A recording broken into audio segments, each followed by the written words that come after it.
Bien, de regreso, presentamos a Mabel Oviedo, colega, amiga, comunicadora y abogada. ¿Cómo estás? Muy bien, Pepe. ¿Todo Gracias bien? por la invitación. Feliz día Gracias. para todos quienes festejaron ayer. Este oficio muy noble, a veces vapuleado. Hablábamos con Antonio recién, habrás escuchado, ¿no? Y ahí lo tenemos también al querido Miguel Riquelme, que va a estar en el próximo bloque con nosotros. Hablábamos de la necesidad de la seriedad, ¿no? Un poco tenemos la culpa, digamos, de que ocurra lo que está ocurriendo por ahí con los medios también, ¿no? A veces hasta, como decís vos, vapuleado, bastardeado. No nos vamos a hacer de los víctimas, porque también somos responsables de que ocurran algunas cosas que ocurren con los comunicadores y con los medios. Pero bueno, hoy te invitamos en el doble rol de comunicadora y también en el rol de abogada, porque hay algunas cosas que nos están preocupando en los últimos tiempos. Pero ayer, si no me equivoco, fue aniversario de la aprobación de la Ley de Acceso a la Información Pública, sí. ¿no? Que te apasiona, algo que lo tenés muy en mente siempre. Sí, la verdad que sí. Y bueno, eso se lo debo a ustedes, al grupo de FOPREMI en su momento que me invitó a trabajar con ese tema y bueno, de ahí no me pude ir más.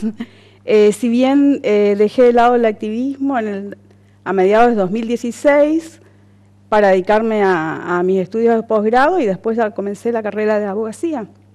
Entonces, pero siempre estuve en este tiempo asesorando a quienes me pedían para hacer las presentaciones y a su vez, mientras hacía la carrera de abogacía, siempre el tema estaba rondando para las actividades prácticas. Y empecé a estudiar precisamente por el acceso a la información pública, porque veía que llegaba un momento en que, bueno, hasta acá llegás, si querés más información no te la da el Estado, no te dan los organismos, y necesitas la firma de un abogado, una abogada. O sea, eso fue como el empuje, y bueno, acá estoy. Pero, digamos, que tiene mucho que ver esto con la tarea del comunicador, ¿no? Este acceso a la información pública y a veces también en la responsabilidad y en la preocupación del propio comunicador o del propio periodista de buscar justamente esa información pública y utilizar esa herramienta. Sí, totalmente. A nivel nacional se utilizó mucho, ustedes estuvieron hablando bastante de la cuestión del periodismo y salud, la información en este tiempo de pandemia. A nivel nacional, varios periodistas utilizaron la herramienta, algunos políticos, políticas también, y es interesante, o sea, lo que se puede conseguir y como decíamos cuando empezamos a transitar este camino en ese momento, es decir, si te dan la información, obtenés datos, si no te dan la información también, porque detrás de eso hay algo que esconder y podés seguir hurgando. Mabel, ¿y qué experiencia o qué testimonio puedes contarnos de estos 9 años? 9 años son, ¿no? 9 años. El primer tiempo, claro, fue muy importante el rol de los y las periodistas de la provincia en lograr la ley. Te recordás que se introdujeron cambios, que en principio el proyecto inicial solo comprendía el Poder Ejecutivo, se logró que abarque a los demás poderes, una serie de cambios interesantes. Pero ya en ese entonces la ley nació un poquito renga, no tenía un capítulo sobre la transparencia, por ejemplo, nunca se modificó, por lo tanto tampoco. O sea, la transparencia se diferencia del acceso a la información pública porque el ciudadano o la ciudadana solicita la información. Y en la transparencia es la obligación que tiene el Estado de poner a disposición de la ciudadanía datos esenciales que hacen a la función de gobierno de cualquiera de los poderes, ¿no? Pero no se da. No está fijada la ley, nuestra ley provincial no estableció ese capítulo de transparencia. En ese momento se dijo, bueno, logramos la ley, hasta acá llegamos, después se verá. Pero parece ser que Anita Minter estaba bastante preocupada por esa situación, la diputada provincial, sí, que sí, termina su mandato en Sí, ella está interesada, o sea, estuvo siempre y está interesada dando vueltas con el tema hace rato, sí, sí. A nivel nacional, lo interesante es que en este tiempo se logró la sanción de la ley nacional en el 2016 y se puso, no, 2017 y entró en vigencia en el 18. Y bueno, también tiene un sistema interesante de transparencia, ¿sí? De obligación de transparencia que no todos cumplen, pero lo interesante de la ley es que habilita las vías para reclamar una vía administrativa que es gratuita y después, si no, está también la vía judicial a través de una acción de amparo. La gente de María Blanca también... Sí, bueno, el trabajo de Alberto Holz y María Blanca es, la verdad, admirable, porque eso fue un trabajo de hormiga realmente. Con esos datos y esa... o sea, una cosa impresionante. La verdad que siempre en mis ejemplos y me recuerdo está el trabajo de Alberto, principalmente, o sea, dentro de Marea, es quien tomó el estandarte del acceso a la información pública. Qué iniciativa importante y que ha logrado resultados, ¿no? Porque si bien muy a cuentagotas, pero lo consiguió. Pero lo consiguió. Sí. Y con su personalidad, a veces no tan confrontativa, digamos, ¿no? Que creo que también es su estilo. Sí. Y de un estudioso. Estudioso. Mabel, hay otra cuestión, ahora te hablo ya desde el rol de abogada que me gustaría charlar con vos, y que preocupa mucho a la sociedad hoy, estos llamados, estas estafas telefónicas mencionando a bancos, y eso ha golpeado y está golpeando fuertemente a la sociedad. ¿Qué nos podés hablar al respecto? Sí, bueno, en primer lugar, que de nuevo tenemos en la base la cuestión de la información. Nuevamente, o sea, rondando la información que es esencial, la información, la educación, las graves falencias, en este caso también del Estado, que no está implementando normativas acordes, y si bien va avanzando toda la cuestión que tiene que ver con la defensa del consumidor y de las consumidoras, ¿no? Avanza, hay normativa, pero en esta cuestión que trajo precisamente la pandemia, hay un tema en concreto y creo que ese es el que más te interesa. Los bancos pusieron a disposición de todos los usuarios, de todas las usuarias, un préstamo preacordado que ya estaba antes, pero ahora es como que está ahí con la lucecita roja para que, en principio y supuestamente, para que quienes necesitan puedan acceder. Ahora, es un arma de doble filo, porque eso está en nuestro home banking, el de todos, todas, y en algún momento podemos caer víctimas de estafa. A veces creemos que las personas estafadas, pueden ser porque no manejan la tecnología, porque es la primera vez que tienen un home banking y no. Tengo 3 casos de graduados universitarios. Entonces, o sea, lo digo así para que uno tome conciencia, porque como todas las cosas, uno cree que siempre es el otro, la otra le puede pasar, a mí no. Nos puede pasar a cualquiera, porque la excusa, o sea, hacen un trabajo de ingeniería social muy grande.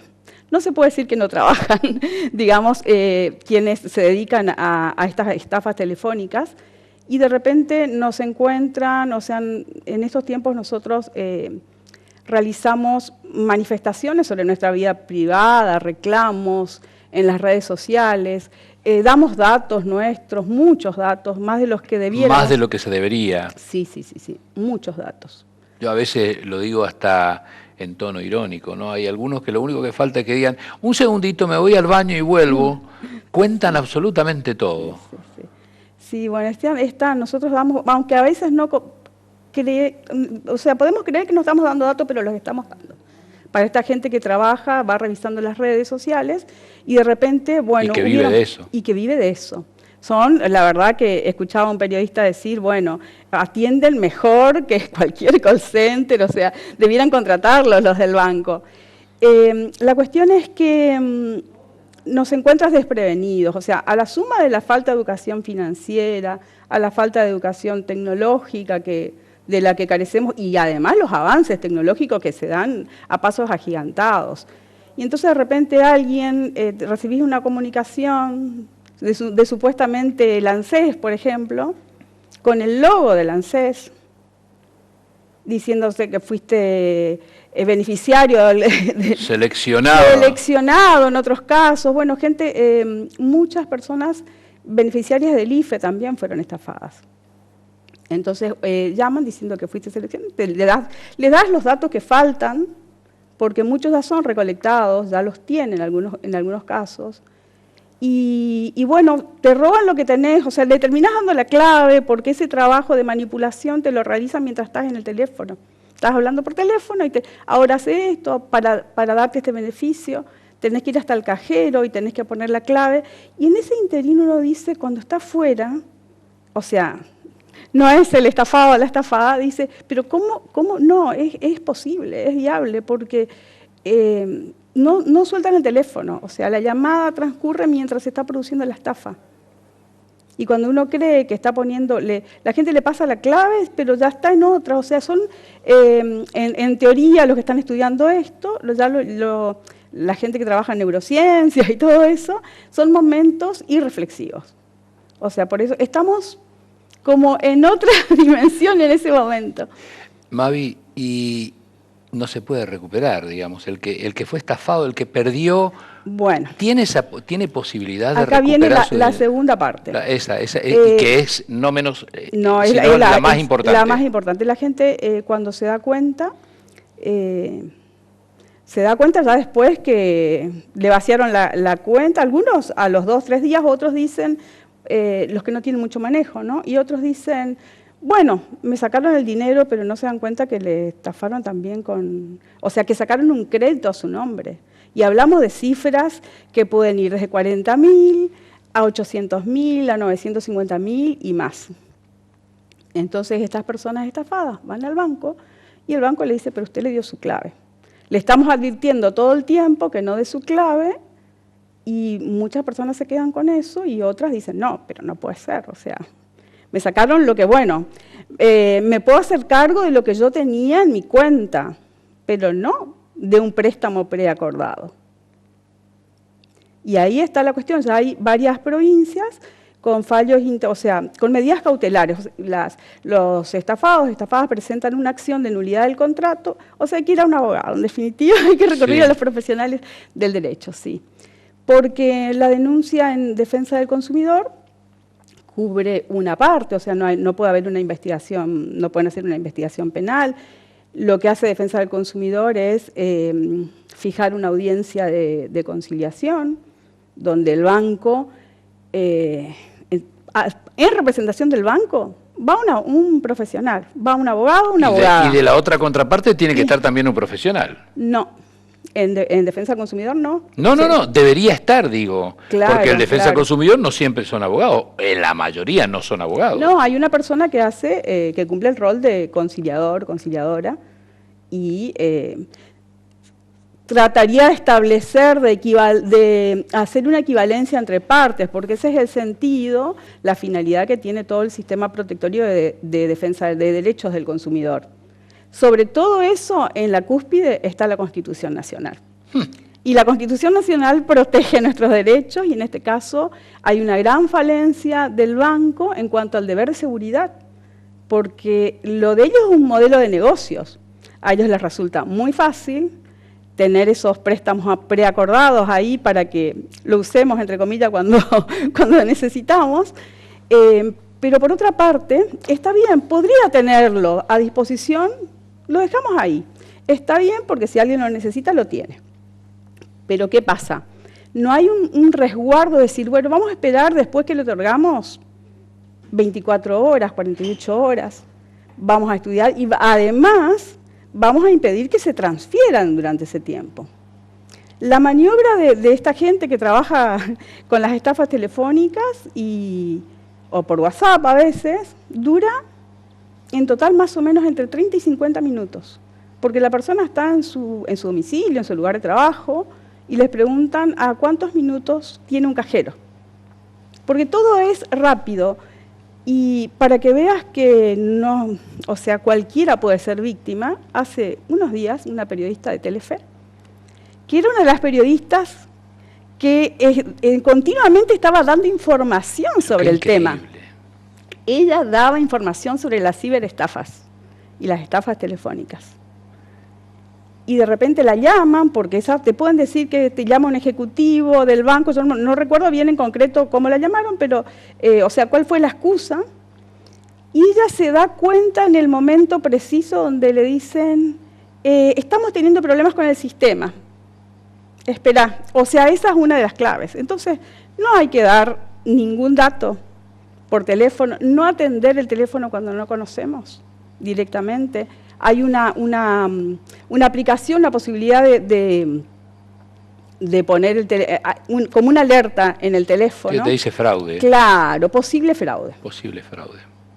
Pero además, o sea, somos nosotros los que tenemos que ir a buscar al banco, a las organizaciones, y no ellos buscarnos a nosotros, porque ahí está la gran posibilidad, las puertas abiertas que dejamos para que nos saquen los datos. Y otra de las cuestiones es también con la pandemia, los bancos atienden por las redes, o sea, las instituciones, y bueno, para la gente que no sabe, siempre hay que mirar que esas páginas sean oficiales, tengan un tilde azul. Pero digamos que todas estas alertas y descuidados, ellos cuando es descubierta la maniobra, van mutando hacia otros argumentos, encuentran la vuelta, como decimos habitualmente. ¿Qué hay que hacer? Directamente, en primera instancia, no atender estos números. No atender, exactamente. Y si estamos esperando, porque ahí es donde entra a jugar la emoción, estamos esperando que se comuniquen del banco con nosotros porque tuvimos un problema, a veces como y bueno, de repente volvemos a ser víctimas. Esa es la cuestión, o sea, pararnos un poquito, el uso del celular a veces nos dispersa bastante, o la vida misma, entonces parar un ratito, o sea, y prestar atención. Esto porque si es un premio que me ofrecen, el otro refrán que yo digo siempre, cuando la limosna es grande hasta el salto desconfía, o sea, ¿por qué a mí me toca este premio? ¿Por qué me llaman? Y tratar de no dar más datos de lo que seguimos dando por ahí, ¿no? Qué tema, ¿no? Para seguir hablando toda la noche y más tiempo, pero en televisión se dice mucho, el tiempo es tirano y esas cosas, ¿no? Sí.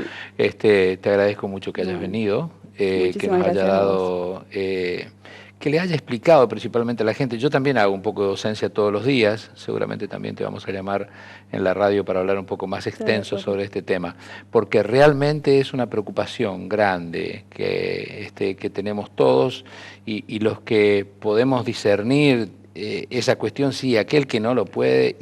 Pero yo tengo un amigo que es ahora docente jubilado y que de su casa le llevaron caminando, como decís vos, hasta el cajero y lo estafaron.